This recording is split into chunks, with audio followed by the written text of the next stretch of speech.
لمن أراد أن يذكر أو أراد شكورا.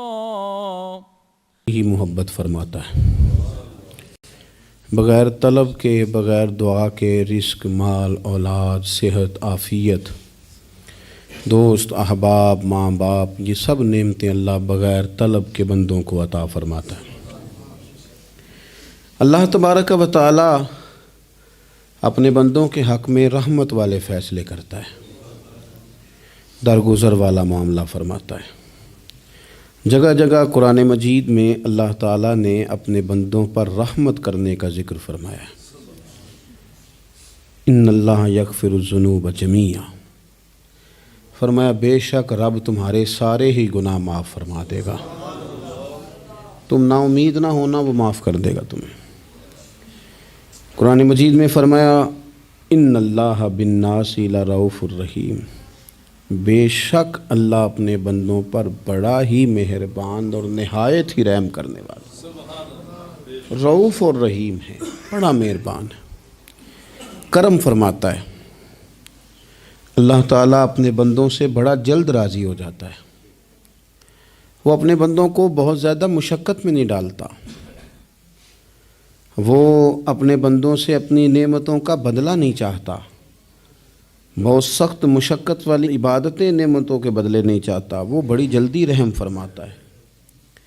ماں پیار کرتی ہے اپنے بچے سے، لیکن وہ ناراض بھی ہو جاتی ہے بعض چیزوں پہ، بعض معاملات اس کا دل بھی دکھاتے ہیں، بعض جگہ وہ رو کے یہ بھی کہتی ہے کہ تو نے میری محبت کا کوئی نتیجہ نہیں مجھے دیا، میری ساری کمائی تو نے ضائع کر دی۔ والد بہت ساری جگہوں پہ ناراض ہوتا ہے، شکوہ کرتا ہے، کہتا ہے میری بیماریوں کی، پریشانیوں کی، بڑھاپے کی، کمزوریاں کا سبب بیٹے تو ہی بن گیا، یہ ساری تکلیفیں تو ٹھیک ہو جائیں تو میری شاید عمر بھی بڑھ جائے، صحت بھی ٹھیک ہو جائے، میں زیادہ دیر جوان رہ سکوں۔ ناراض ہوتے ہیں ماں باپ، اسی طرح ماں باپ راضی بھی ہو جاتے ہیں، وہ بڑی جلدی راضی ہو جاتے ہیں۔ میں اکثر کہتا ہوں کہ والد کو راضی کرنے میں 5-7 منٹ لگ جاتے ہیں، اماں تو 1.5-2 منٹ میں راضی ہو جاتی ہے۔ ابا جی کو 5-7 منٹ لگتے ہیں، کئی دفعہ کہنا پڑتا ہے، کوئی دلائل دینے پڑتے ہیں، لیکن والدہ کے لیے تو کچھ بھی نہیں، آپ نیرا جا کے پیروں میں بیٹھ ہی جائیں، کچھ بھی نہ کریں، آپ پورا روئیں، نہ رونے والا منہ ہی بن جائے تو اماں تو نرم ہی نرم ہے، جس وقت جو مرضی آپ کرا لیں ہو گیا۔ اللہ تبارک و تعالی بلا مثال و بلا تشبیہ سمجھانے کے لیے عرض کرتا ہوں، اللہ بھی بعض معاملات میں اپنے بندوں سے ناراض ہو جاتا ہے۔ وہ کہتا ہے میں تکبر کرنے والوں کو پسند نہیں کرتا، وہ کہتا ہے فسادی پسند نہیں ہیں، وہ فرماتا ہے کہ راہوں میں کجی کرنے والے پسند نہیں ہیں، وہ فرماتا ہے کہ بدعہدیاں کرو گے تو میں صبح قیامت تم سے سوالات کروں گا۔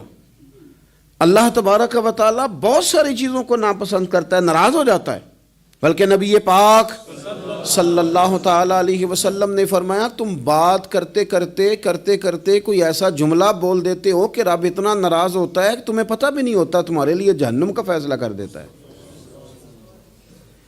اس لیے پہلے تولو پھر بولو، خود اپنے لفظوں کی تو تم پہرے داری کرو نا کہ میں کیا کہہ رہا ہوں۔ کوئی ایسا جملہ، کوئی ایسی بات وارث شاہ مان کری نہ وارثاندہ، کوئی ایسی بات نہ تمہاری زبان سے نکلے۔ اور حضور یہ بھی فرماتے ہیں کہ اس کا دوسرا پہلو بھی ہے، بعض اوقات تم بات کرتے کرتے ایسا جملہ کہتے ہو وہ اتنا راضی ہوتا ہے کہ تمہارے لیے جنت کا فیصلہ فرما دیتا ہے۔ مسلمان کو اب یہ حکم ہے، اس ساری گفتگو کا نتیجہ یہ ہے کہ وہ اپنے جذبات پر، خیالات پر، نگاہوں پر، زبان پر، کانوں پر تھوڑی توجہ دے، بے لگام نہ بنے، بے ترتیب نہ بنے، جو طبیعت میں آئے کر نہ گزرے، تھوڑا سا نہ سوچے سمجھے اور تھوڑا سنبھل کے چلے، کبھی ان کاموں کی طرف نہ جائے جن سے رب ناراض ہو جاتا ہے، ان کاموں کی طرف بڑھے جن سے اللہ راضی ہوتا ہے۔ میرے نبی پاک صلی اللہ تعالیٰ علیہ وآلہ وسلم نے ارشاد فرمایا، بعض احادیث میں لفظ یہ ہیں کہ اللہ اپنے بندوں کو دیکھ کے مسکراتا ہے جو اس کی شان کے لائق ہے۔ جس ترتیب سے ہم مسکراتے ہیں، جس ترتیب سے ہم روتے ہیں، جس ترتیب سے ہم کسی بات کا اظہار تشکر کرتے ہیں، خدا ان باتوں سے پاک ہے۔ اب بہت ساری حدیثوں میں آیا کہ وہ مسکراتا ہے، تو کیا مطلب ہے مسکرانے کا؟ تو علماء تفسیر نے لکھا ہے مسکرانے کا مطلب یہ ہے کہ وہ بڑا ہی راضی ہوتا ہے اپنے بندے سے، بڑا راضی ہوتا ہے، یہ مطلب ہے۔ ایک تو مسکرانے کا مطلب یہ کہ وہ بڑا راضی ہو گیا، بڑا راضی ہو گیا، وہ مسکرا دیا اپنے بندے پہ۔ اور ایک اس کا معنی خود نبی پاک صلی اللہ تعالیٰ علیہ وسلم نے بیان فرمایا۔ مسند امام احمد بن حنبل میں حدیث ہے، حضور سید عالم علیہ السلام سے صحابہ نے پوچھا یا رسول اللہ شہید تو بڑے لوگ ہوتے ہیں، شہیدوں میں افضل کون ہے؟ تو اللہ کے حبیب علیہ السلام فرمانے لگے وہ والا بندہ جو ڈٹ گیا تھا کافروں کے مقابلے میں، وہ ہلا نہیں، پوری طرح ڈٹ کے جو لڑا، وہ شہداء میں افضل ہے۔ حضور فرماتے ہیں وہ جنت کے بالا خانوں میں سیر کرے گا اور رب اسے دیکھ کے مسکرائے گا، رب اسے دیکھ کے مسکرائے گا، اللہ تعالیٰ مسکراتا ہے اسے دیکھ کے۔ اور اگلے جملے میں حضور نے وضاحت کر دی، فرمایا جب رب دنیا میں کسی پر مسکراتا ہے نا، تو اس کا معنی یہ ہے کہ قیامت میں پھر اللہ اسے حساب کوئی نہیں لے گا۔ جس پر اللہ دنیا میں مسکرا دیا اس سے کوئی حساب، تو وہ کام ڈھونڈنے چاہیے نا جس سے اللہ مسکرائے۔ ویسے کبھی ہم ایسا کرتے ہیں کہ نہیں کہ کسی کو راضی کیا جائے؟ یہ کام ہم کرتے ہیں کہ ہماری کمپنی کا جو سربراہ ہے وہ ہم سے راضی رہے، جس ادارے میں ہم پڑھاتے ہیں اس ادارے کا بڑا ہم سے راضی رہے، یہ کرتے ہیں ہم۔ اس کے لیے کچھ نہ کچھ ہیلے بہانے ہم کرتے ہیں، برادری، قبیلہ، علاقہ، بستی، لوگ کسی طریقے سے ہمارے ساتھ مطمئن رہیں، کرتے ہیں نا یہ سارے کام۔ اس میں تھوڑی مشکل بھی ہمیں آتی ہے، لیکن کرتے ہیں، کیا کریں۔ گھر میں بھی کئی دفعہ ایسا ماحول بنانا پڑتا ہے۔ چلیں ایک اور میٹھی مثال دیتے ہیں، زیادہ سمجھ میں آئے گی۔ چھوٹا بچہ خوش رہے، آپ اس کے لیے محنت نہیں کرتے؟ وہ چھوٹا ہے، اس کو خوش کرنا فرض ہے ابا پہ، لیکن وہ کہتا ہے کہ میں نے موٹر سائیکل لینا ہے، چھوٹا ہے چلا ہی نہیں پائے گا، تو ابا پھر اسے راضی کرتا ہے، کہتا ہے بیٹے چھوٹا سائیکل لے لے، چل میں تجھے اڑانے والا جہاز لے دیتا ہوں۔ مقصود کیا ہے کہ اس کو ناراض نہیں کرنا، یہ روئے نہ، اس کا دل نہ ٹوٹے۔ ہو یارو سنو نا میں کیا کہہ رہا ہوں، اگر چھوٹے بچے کے لیے وہ چیزیں ڈھونڈتے ہو، میرے ابا جی نا اپنے نواسے کے لیے کھلونا لے کے آئے تو بچہ بڑا ہی کھیلا، تو ابا جی کہنے لگے لو پیسے پورے ہو گئے میرے، بچے کو پسند بڑا ہے نا، پیسے پورے کر چھڑے نے، دیکھو نا جی کتنا اس کو راضی ہوا ہے۔ تو انسان کیا کرتا ہے کہ کوشش کرتا ہے، چھوٹا بچہ بھی ناراض نہ ہو تو وہ چیزیں وہ ڈھونڈتا ہے کہ اس کو کیا پسند ہے، چاکلیٹ لے جاؤں، فلاں چیز لے جاؤں، آئس کریم لے جاؤں۔ تو ایک بچے کے لیے، گھر کے لیے، سربراہ کے لیے اتنی محنت کرتے ہو، تو وہ کام بھی ہمیں ڈھونڈ کے تلاش کرنے چاہیے نا جس سے رب راضی ہوتا ہے، اللہ راضی ہوتا ہے۔ بتاؤں وہ کون کون سے کام ہیں؟ نبی کریم صلی اللہ تعالیٰ علیہ وسلم نے ارشاد فرمایا 3 لوگ ہیں جنہیں دیکھ کے رب مسکراتا ہے۔ یا رسول اللہ صلی اللہ علیہ وسلم وہ کون کون سے؟ تو محبوب فرمانے لگے ایک وہ بندہ ساری مخلوق سوئی ہے، آدھی رات ہے، رات کا پچھلا پہر ہے، اس نے اٹھ کے وضو کر لیا، مصلی پہ کھڑا ہو گیا خدا کی یاد میں، فرمایا اسے دیکھ کے رب مسکراتا ہے جو اس کی شان کے لائق ہے، مسکراتا ہے اللہ۔ یہ تو سونے کا ٹائم تھا، یہ تو گہری نیند آنے کا وقت تھا، رات کا پچھلا پہر، رات پوے تے بے درداں نو نیند پیاری آوے، تے درد منداں نو یاد سجن دی ستیاں وی آن جگاوے، اور ساون کی کالی راتوں میں جب بوندا باندی ہوتی ہے، وہ راتوں کو اٹھ روتے ہیں جب خلقت ساری سوتی ہے، اللہ مسکراتا ہے۔ اور سننا میرے بھائی، میرے نبی پاک صلی اللہ تعالیٰ علیہ وسلم فرماتے ہیں جب مسلمان نماز کے لیے صفیں بناتے ہیں نا، ترتیب لگ رہی ہوتی ہے، اب اللہ کی بارگاہ میں کھڑے ہوں گے، قیام کریں گے، رکوع کریں گے، سجود کریں گے، فرمایا جب مومن صفیں بناتے ہیں تو رب دیکھ کے مسکراتا ہے،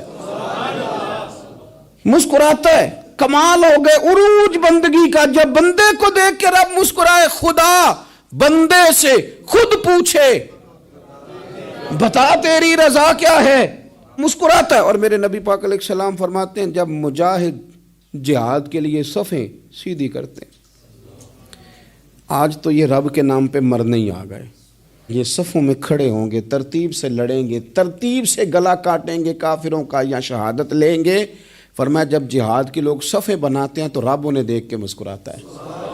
کتنے نصیبوں والا وہ بندہ ہے جسے دیکھ کے مسکرا دیا۔ او یار کبھی تیرا بیٹا تیرے سامنے مسکرائے نا چھوٹا تو تیرا دل باغ باغ ہو جاتا ہے۔ تیری ماں بیمار کسی ایک دن صحیح طرح ہنس پڑے تو طبیعت خوش ہو جاتی۔ مجھے بتاؤ نا جس کا رب بھی اسے دیکھ کے ہنس پڑے، جو اس کی شان کے لائق ہے، کیا اس بندے کے نصیبیں ہیں، کیا اس کے مقدر ہیں۔ آپ اس مقام پر اپنے آپ کو لائیں۔ اب دیکھیں نا یہ حدیث آپ نے سن لی، اب ہم نے نا اس طرح صفحے نہیں بنانے جس طرح ساری دنیا، اب ذرا صفحے بھی شوق سے بنائیں گے۔ اب ذرا تھوڑا سا شوق پیدا کریں گے، بھئی یہ تو میں وہ کام کرنے لگا ہوں جسے دیکھ کے رب مسکراتا ہے۔ نبی پاک صلی اللہ علیہ وسلم نے فرمایا جب کوئی بندہ توبہ کرتا ہے نا، ہم توبہ کا رٹا لگاتے ہیں، یا اللہ میری توبہ یا اللہ۔ اور توبہ کا تو مطلب یہ ہے کہ پچھلے گناہوں سے پکی توبہ، آج کے بعد یہ غلطی نہ کرنے کا پکا وعدہ۔ تو نے ساری شب برات رو کے گزاری ہے، بتا سویرے جھوٹ جوڑنے کا ارادہ ہے تیرا؟ آج کے بعد رشوت تو نہیں نہ لے گا، ملاوٹ تو نہیں نہ کرے گا، یہ توبہ ہے۔ اور اگر سارے کام اسی طرح کرنے تو پھر یہ توبہ کا رٹا ہے، تو جتنا مرضی لگاؤ۔ حضرت علی بن ربیعہ رضی اللہ تعالیٰ عنہ فرماتے ہیں میں مولا علی کے ساتھ تھا، مقام حرہ کی طرف جا رہے تھے، حضرت علی نے ہاتھ اٹھا کے دعا مانگی ہماری تعلیم کے لیے، ورنہ حضرت علی ہم صحابہ کو محفوظ عن الخطا تو مانتے ہیں نا۔ ہاتھ اٹھا کے کہا اے اللہ ہمارے گناہ بخش دے، تیرے علاوہ کوئی معاف کرنے والا نہیں۔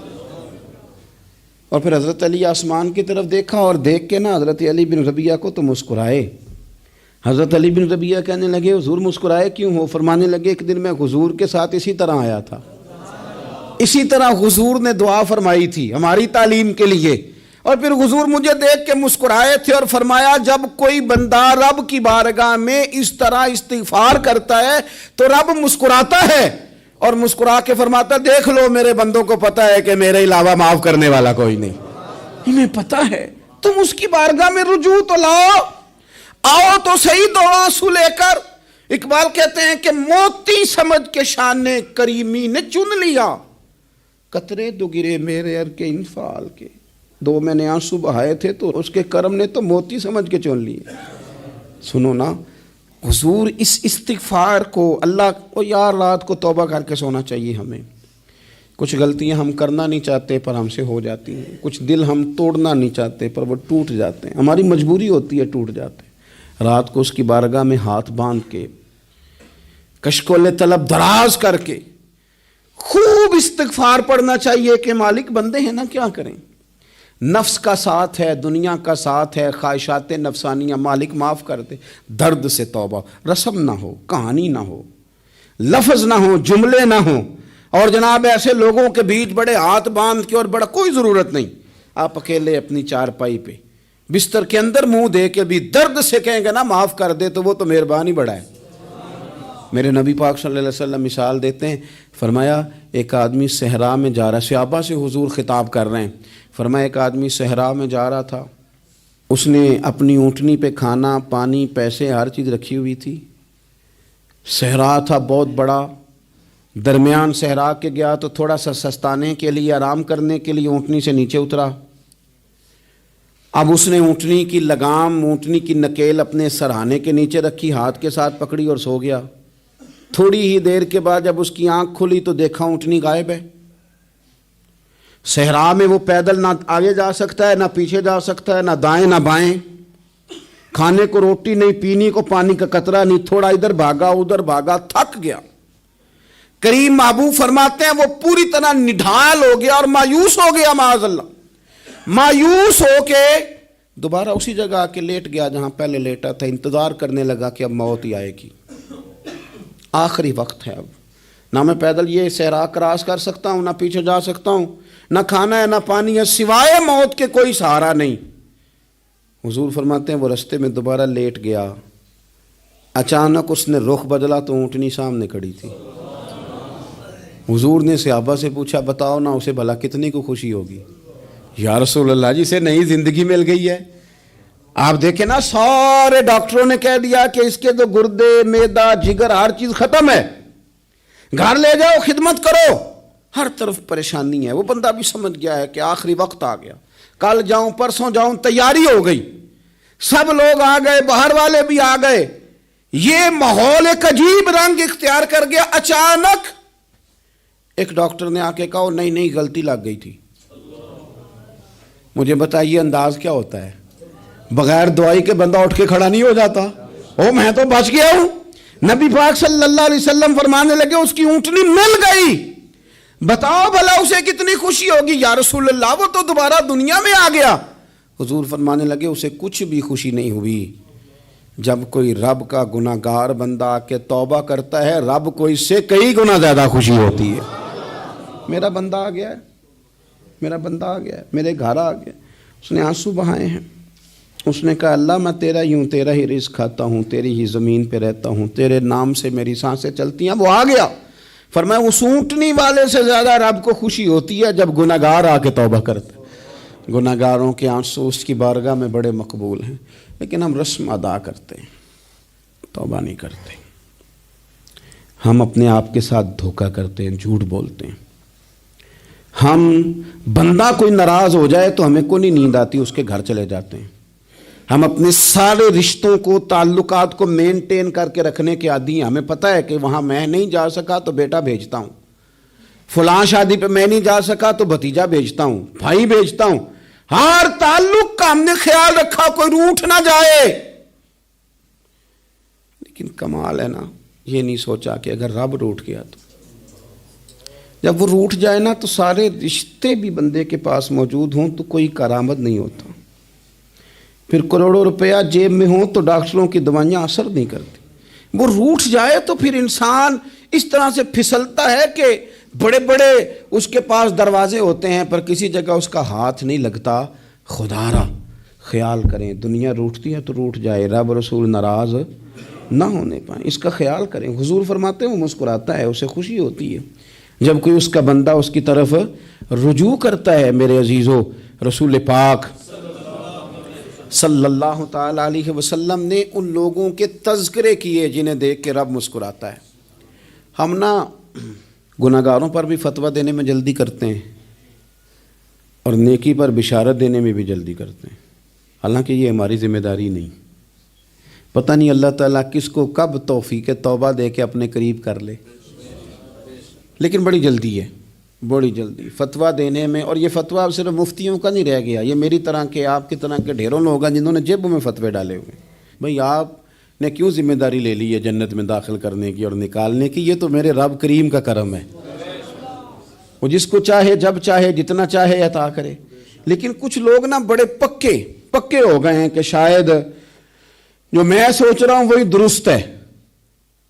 کبھی کبھی کچھ چیزیں عجیب بھی ہوتی ہیں, لہذا خدا کی رحمت پر بھروسہ کر کے بات کرنی چاہیے. اپنی مرضی کے فتوے نہیں داغنے چاہیے. وہ دیکھو جی فلانا بندہ یوں کر رہا ہے, آپ کو پتہ ہی نہیں پوری بات کا, آپ کو علم ہی نہیں پوری بات کا. حضرت بہاءاللہ نقشبند بخاری رحمۃ اللہ علیہ فرماتے ہیں میں حج کرنے گیا تو وہاں میں نے ایک آدمی کو کروڑوں کا کاروبار کرتے دیکھا تو میرے دل میں خیال ہے یہاں بھی اللہ اللہ کرنی چاہیے تھی, دنیا داری کر رہا ہے. لیکن فرماتے ہیں حج سے فارغ ہوئے تو میں نے دیکھا وہی بندہ سارا کچھ رب کی بارگاہ میں خیرات کر رہا ہے اور سینکڑوں غریب حاجی ہیں جن کو پورے خرچے دے رہا ہے. تو میں نے وہیں اپنی سوچ سے توبہ کی کہ میں کہاں تھا. بڑی جلدی کھڑے نہ ہو جائیں. حضرت حسن بصری رحمۃ اللہ تعالیٰ علیہ ارشاد فرماتے ہیں کہ میں دریا کے کنارے گیا تو وہاں میں نے ایک شخص کو دیکھا, وہ اپنی ایک خاتون کی گود میں سر رکھ کے بیٹھا اور قریب ایک بوتل بھی پڑی ہے. میرے دل میں معاذ اللہ خیال آیا کہ دیکھو کس انداز میں ایک عورت کے ساتھ یہ ہے اور پاس بوتل بھی پڑی ہے, جانے شراب ہے.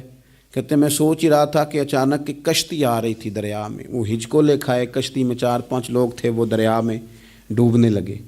وہ آدمی تیزی سے اٹھا, دریا میں چھلانگ لگائی, پہلے ایک کو نکالا, پھر دوسرا نکالا, پھر تیسرا نکالا. ایک بندہ رہ گیا, کہنے لگا حضور مجھے تو آپ نے گناہ گار سمجھا ہے, میں تو بڑے غلط انداز میں یہاں بیٹھا ہوں, آپ نے جو سوچا چلیں گے چوتھا بندہ آپ نکالنا ہے. کرے نا یہ کام, کرے نا یہ کام. بڑے بھولے بھالے, بڑے اللہ والے, ریاض آپ کو بس ہم ہی جانتے ہیں. اتنی جلدی فتویٰ. حضرت حسن بصری فرماتے ہیں میں پشیمان ہوا, میں نے کہا مجھے تیرنا نہیں آتا، تو دیر نہ کر، چوتھا ڈوب نہ جائے۔ کرتے اس نے چھلانگ لگائی، چوتھا بھی نکال لایا اور کہنے لگا حضرت آپ نے جلدی کی سوچنے میں، یہ بی بی میری ماں ہے اور یہ سرکے کی بوتل ہے۔ ہم ماں بیٹے کا یہ مشغلہ ہے کہ یہ وہ جگہ ہے جہاں آ کے لوگ مسافر اترتے ہیں، اور یہاں سے کسی کا گھر 100 میل ہے، کسی کا 200 میل ہے۔ ہم صبح سرکہ، کھجوریں، روٹیاں لے کے یہاں آتے ہیں، مسافروں کی نوکری کرتے ہیں، کوئی پریشان ہو تو مدد کرتے ہیں۔ حضرت خواجہ حسن بصری فرماتے ہیں میں نے معافی مانگی، ان سے بھی مانگی، رب سے بھی مانگی۔ انہوں نے مانگ لی نا بزرگ تھے، پر ہم کو نہیں تیار مانگنے کو۔ ہم ہر وقت بدگمانیاں، وہ فلانا فلانے جرم کرتا تھا، میں اسے اب کیسے نیک مان لوں؟ بھئی اب وہ نمازی ہے، خدا کے گھر آتا جاتا ہے، اب اللہ کی بارگاہ میں حاضر ہوتا ہے، جب رب نے معاف کر دیا تو بھی سوچ بدل جا۔ سنیں حضور کیا فرماتے ہیں۔ نبی پاک صاحب اللہ صلی اللہ تعالی علیہ وسلم فرماتے ہیں، مسند امام احمد بن حنبل دیکھیے، فرمایا رب اس وقت بڑا ہی مسکرائے گا جب قاتل بھی جنت میں جائے گا، مقتول بھی جنت میں جائے گا۔ یا رسول اللہ مقتول تو گیا، یہ قاتل کیسے چلا گیا؟ حضور فرماتے ہیں جائے گا، اور جائے گا اور رب مسکرائے گا، جو اس کی شان کے لائق ہے۔ یا رسول اللہ کس طرح؟ تو نبی پاک صلی اللہ علیہ وسلم فرمانے لگے اس نے ایک مومن کو قتل کیا تھا، وہ شہید ہو کے جنت میں چلا گیا، اب اللہ نے بعد میں اسے توبہ کی توفیق دے دی۔ پہلے اس نے کلمہ پڑھا، پھر یہ میدان میں اترا، کافروں سے لڑا، یہ شہید ہوا، رب نے اسے بھی جنت دے دی۔ قاتل بھی جنت میں، مقتول بھی جنت میں، اور بات اتنی انوکھی ہے کہ رب دیکھ کے مسکرا رہا ہے، جو اس کی شان کے لائق ہے۔ ہم جلدی میں ہیں، ہم انتظار نہیں کر رہے کہ شاید توبہ کر جائے، ہم انتظار نہیں کر رہے، لیکن میرے عزیز اتنی جلدی نہ کریں۔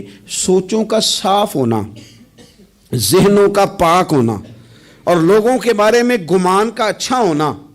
آپ کسی نفسیات کے ڈاکٹر کے پاس چلے جائیں، اسے کہیں ٹینشن بڑی ہے، میں ان کے مضامین پڑھتا رہتا ہوں، وہ سب سے پہلا سبق آپ کو یہ پڑھائیں گے کہ اچھا سوچا کریں۔ اچھا سوچنے سے بندہ تندرست رہتا ہے۔ کس سے بندہ تندرست رہتا ہے؟ ہیں جی واقعی، یعنی اس والے پڑوسی کے بارے میں بھی اچھا سوچنا ہے، گھر میں اس والے کے بارے میں بھی، چھوٹے بھائی کے بارے میں بھی اچھا سوچنا ہے، اور بڑے کے بارے میں بھی اچھا ہی سوچنا ہے۔ یعنی اپنی برادری قبیلے کے بارے میں بھی اچھا سوچیں، جو قبیلے کا نہیں اس کے بارے میں بھی چلیں تھوڑا سا اچھا سوچ لیں۔ اپنے بارے میں تو اچھا سوچا ہے بڑا، میں کہتا ہوں کہ ہم اپنی غلطیوں سمیت اپنے آپ سے بڑا پیار کرتے ہیں، اور دوسرے کی ایک غلطی نظر آ جائے تو ہمیں گھن آنے لگ جاتی ہے۔ آپ جلدی نہ کریں، مالک نے موقع دیا ہے بندوں کو، نہ وہ کسی کا رزق چھین رہا ہے، نہ سانسیں چھین رہا ہے، وہ اپنی زمین پہ چلنے بھی دے رہا ہے، رہنے بھی دے رہا ہے، تو جب اس نے موقع دیا ہے آپ بھی تھوڑا موقع دیں۔ اللہ بڑا کریم ہے، دروازے کھولے گا، اس کے بندے اس کی بارگاہ تک پہنچیں گے۔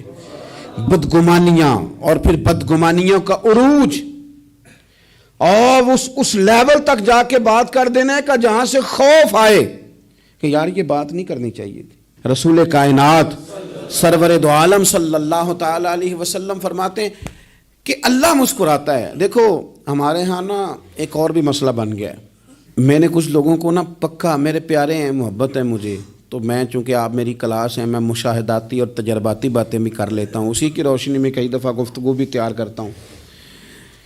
کچھ لوگوں نے نا پکا ذہن بنا لیا یہ کہنے کا کہ ہاتھ بڑا تنگ ہے، پکا، آپ جس وقت پوچھ لیں ان کا ہاتھ اور بڑا ہی زیادہ تنگ ہے۔ آپ یقین کریں، بہن کا جو خامند ہے وہ کہہ رہا ہے جا حصہ لے کے آ، تیرے بھائیوں کی کمائی تو نہیں، تیرے ابا کی ہے، لے کے آ۔ وہ بیچاری اس کی منتیں کر رہی ہے، کہتی ہے اگر جاؤں گی نا تو وہ کہیں گے حصہ لے جا، آج کے بعد ہمارے گھر نہ آنا، میرا دروازہ نہ بند کرو، مہربانی کرو۔ اور بھائی سے بات کرتی ہے تو کہتا ہے ہاتھ ہی بڑا تنگ ہے، جب ٹھیک ہوگا تو دے دوں گا۔ نہ کریں یہ ظلم، ہمارے اپنے تڑپتے رہتے ہیں اور ہماری دولتیں اندر پڑی رہتی ہیں، ہمارے اپنے چھوٹی چھوٹی ضروریات کے لیے پریشان ہوتے ہیں، لیکن ہم بڑے بڑے بہانے ہیں ہمارے پاس، کہتے ہیں یہ نکمہ ہے، یہ نکھٹو ہے، یہ کام نہیں کرتا، اس میں فلانا ہے، بے فلانا ہے، بلے میں نے نہیں ساتھ چلنا۔ اظہار جب آپ کے اندر پیدا ہوتا ہے نا، اظہار جب کسی کے لیے آپ حساس ہوتے ہیں تو آپ کو بھی سرور حاصل ہوتا ہے۔ نہ کریں یہ کام کہ آپ کو اللہ نے وسعت دی اور ہر وقت آپ ہاتھ تانگ ہونے کا رونا رو رہے ہیں۔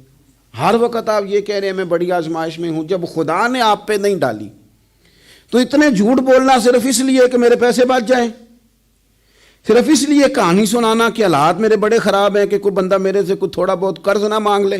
سنو، نبی پاک صلی اللہ علیہ وسلم کے پاس مہمان آ گیا، بخاری مسلم ہے، حضور نے ازواج مطہرات کے گھروں میں پیغام بھیجا، کچھ چیز ہے ضیافت کے لیے؟ یا رسول اللہ کچھ بھی نہیں، یہ دو جہاں کے شاہ ہیں اور پاس کچھ رکھتے نہیں، دو جہاں کی نعمتیں ہیں ان کے خالی ہاتھ میں۔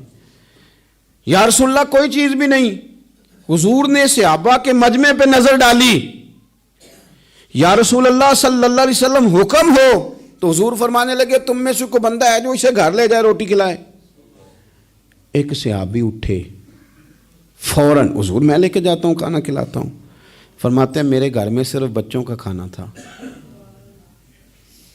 یہ نہیں کہ فریزر بھرا ہوا ہے نعمتوں سے، صرف بچوں کا کھانا، یہ نہیں کہ کسی کو دیکھ کے اپنی ہنڈیا پہ برتن دے لیا، صرف بچوں کا کھانا۔ کہتے ہیں گھر گیا، بیوی سے کہا کیا کیفیت ہے؟ کہنے لگی بچوں کی روٹی ہے۔ میں نے کہا بچے سلا دے،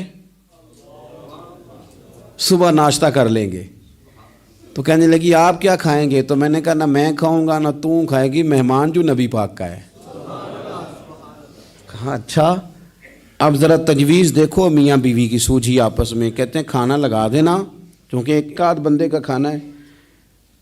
اپنی غربتوں کا ہر جگہ اظہار کرنا، رونا رونا، یہ دیکھو غربت کیسے چھپائی جا رہی۔ اس کو کہا نہیں کہ چل تو تھوڑا رحم کھا، تو آیا ہے تو تھوڑا رحم کھا، یہ نہیں کہا اٹھ کے نا تو کھانا رکھنا اور اٹھ کے نا چراغ ٹھیک کرنے کے بہانے بجھا دینا۔ ہم دنیا والوں کے سامنے کیوں اپنے دکھ بیان کریں؟ ہم جو کہیں گے رب رسول کی بارگاہ میں کہیں گے۔ تو نا چراغ ٹھیک کرنے کے بہانے، اہلیہ اٹھی، کھانا دینے کے بعد چراغ ٹھیک کرنے کے بہانے بجھا دیا۔ خامد بھی ہاتھ چلاتے رہے، بیوی کبھی برتن رکھتی کبھی اٹھاتی، پتہ چلے کہ کھانا کھا رہے ہیں، کھانا کھایا جا رہا ہے۔ کہتے ہیں مہمان پیٹ بھر کے کھانا کھا گیا۔ یہ کام ہوا رات کے اندھیرے میں، اس وقت ہوا جب چراغ بھی بند تھا، اس وقت ہوا جب کوئی دیکھنے والا نہیں تھا، کسی پڑوسی کو بھی خبر نہیں تھی۔ فرماتے ہیں صبح کے اجالے میں اس مہمان کو لے کے مسجد نبوی میں نے قدم رکھا تو نبی کریم نے فرمایا رات جو تم نے کام کیا ہے نا اسے دیکھ کے میرا رب بڑا مسکرایا ہے، اللہ بڑا مسکرایا ہے۔ اللہ تر دامنی پہ شیخ ہماری نہ جائیے، ہم دامن نہ چھوڑ دیں تو فرشتے وضو کریں۔ یہ شان ہے صحابہ کی۔ نبی کریم علیہ السلام نے فرمایا رب رات مسکرایا تیرا یہ انداز دیکھ کے، اور اس نے قرآن نازل کیا وَيُؤْثِرُونَ عَلَىٰ أَنفُسِهِمْ وَلَوْ كَانَ بِهِمْ خَصَاصَةٌ۔ کچھ لوگ وہ ہیں جنہیں بڑی بھی ضرورت ہو تو دوسروں پر اثار کر دیتے ہیں، قربانی دے دیتے ہیں۔ رب مسکرایا ہے، اندر پیسے رکھے ہوئے ہیں، اندر پیسے رکھے ہوئے ہیں، اور بہن آ کے منت کر رہی ہے کہ بھائی حالات بڑے خراب ہیں، تھوڑی سی مہربانی کر۔ تو کہتے ہیں بہن پردہ یہ ہے بس، کیسے بتاؤں تجھے حالات، مجھے کیا بتاؤں کام کتنی مشکل سے چلتا ہے، یہ پردہ یہ بس۔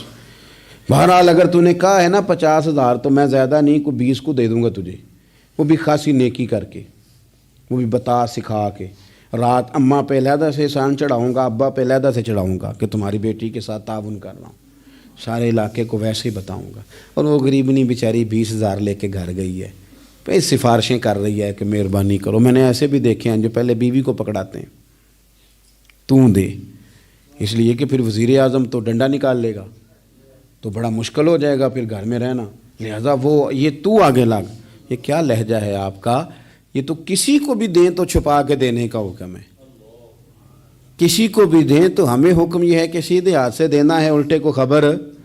اور یہ جو بالکل ہی اپنے ہیں ان پر تو پردہ پوشی آپ کے لیے ویسے ہی ضرورت تھی۔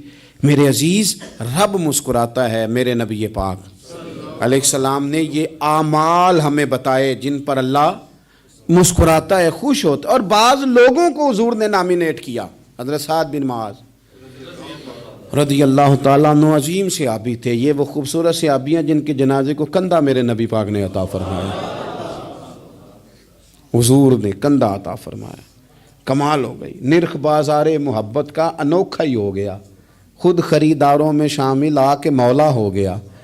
حضور نے کندھا دیا۔ حضرت سعد بن معاذ رضی اللہ تعالیٰ عنہ کا جب جنازہ اٹھا، ان کی والدہ رو پڑی، بڑے درد سے روئی، ماں تھی نا، ان کی آواز جب حضور تک گئی تو نبی پاک نے فرمایا آنسوؤں کو روک لے، آواز کو کم کر لے، تیرے بیٹے کی تو جب روح پرواز ہوئی ہے تو رب مسکرایا ہے۔